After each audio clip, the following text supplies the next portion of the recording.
Assess muscle strength in the legs.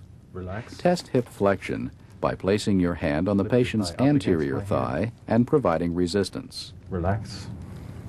Then test hip extension by Push your placing thigh your down hand on the against my hand. patient's posterior thigh and providing resistance.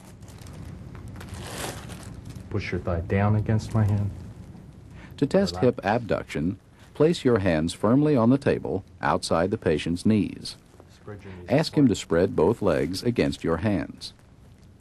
To test hip adduction, place your hands between the patient's knees and ask him to bring his legs together. Note the strength. Try to lift your foot off the table. Continue by testing muscle strength at the knee. To assess extension, support the patient's knee in flexion and ask him to straighten his leg against your hand. Try to lift this foot off the table. Note the strength and compare it with the other side. Relax. Don't let me lift this foot off the table. To assess knee flexion, shift your hands, but leave the patient's leg flexed at the knee.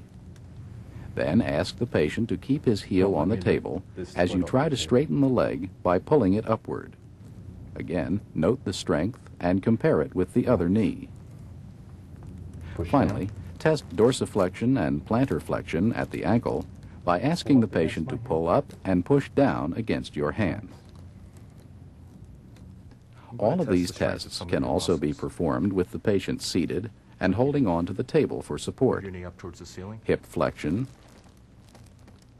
Put your knees apart. hip Hard abduction, as you can. Relax. Your knees hip together. adduction, Hard as you can. Relax. knee extension, knee flexion, Relax. Down against my ankle hand. plantar flexion, Relax. and ankle dorsiflexion. Relax.